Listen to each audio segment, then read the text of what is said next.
What's up guys, welcome to Juicy5 Fitness. And why doesn't Where's Wally go to the gym? Because no one can spot him. Wow. Okay.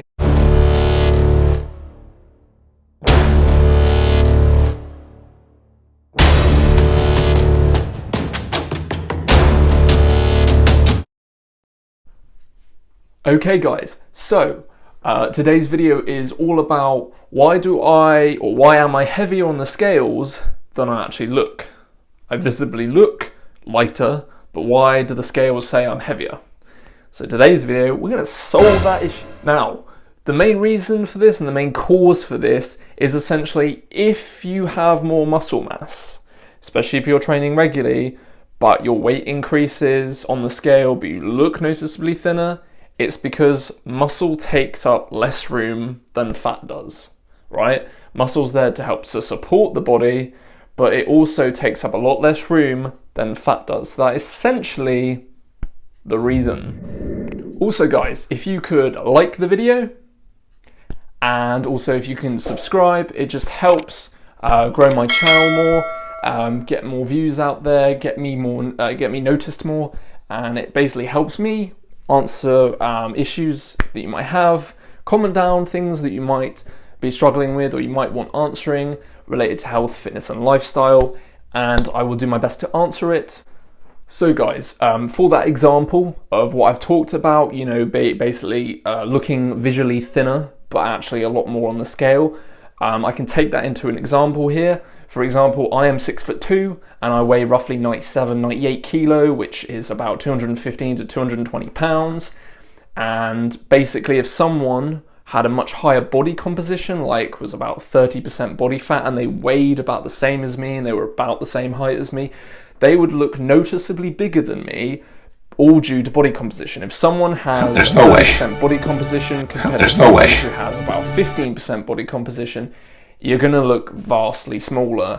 And that is why visually people don't quite get it, don't quite understand, but that is the reason why muscle is much denser and takes up a lot less space on the body.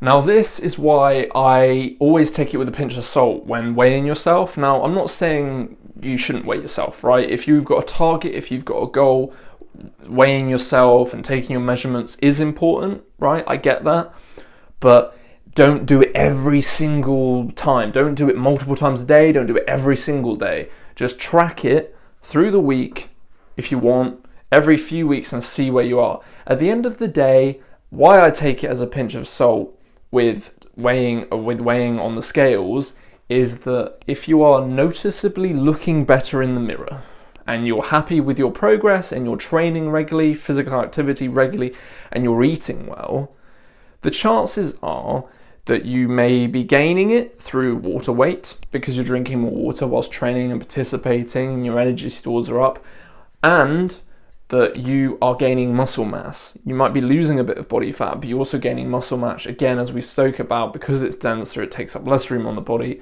you're going to look noticeably thinner, but the scales can change. Also, weight fluctuates through the day depending on how much you eat, and what you drink. Okay, so different times of the day are going to lead to different amounts of weight. It's always considered to weigh yourself at the same time a day, roughly, whenever you're doing it. So if you're doing it every week, weigh yourself. If you're going to weigh yourself in the morning, weigh yourself in the morning. But whatever the specific day is, calculate it by the same roughly time each week.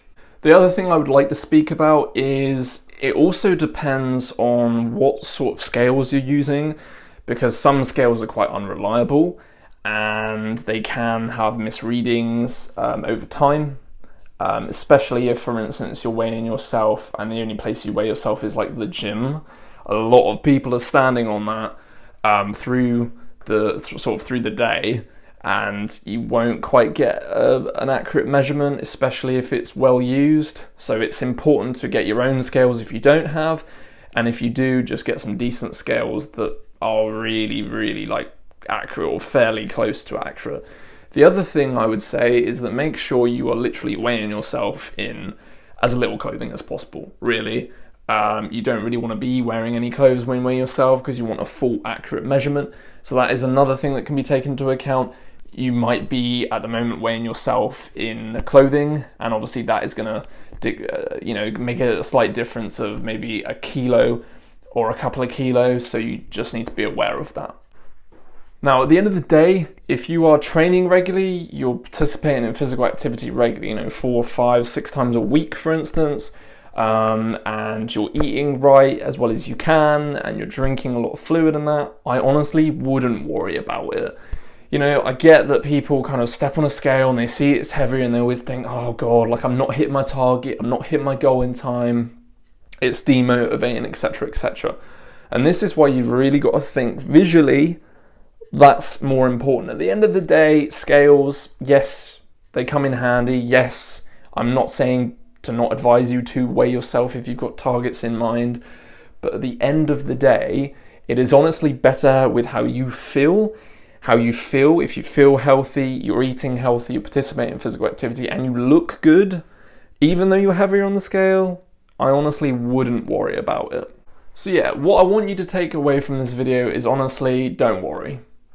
Don't stress about it. Don't stress that you've gained a bit of weight. It honestly isn't going to matter that much, especially, as I say, it's more than likely probably water weight, or it's due to muscle mass gain, especially if you're early in your training. So I wouldn't worry about it. Best thing you can do is, if you want to track your sort of weight each week and you want to do it by a scale because you have a long-term goal or a short-term goal or a mid-term goal, just do it consistently. Be consistent with it, time of day, and as I say, try to not wear anything.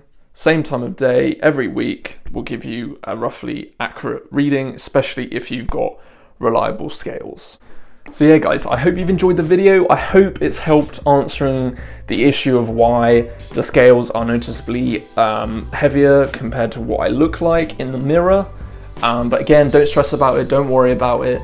These are the issues of what it could be, right? It is, okay?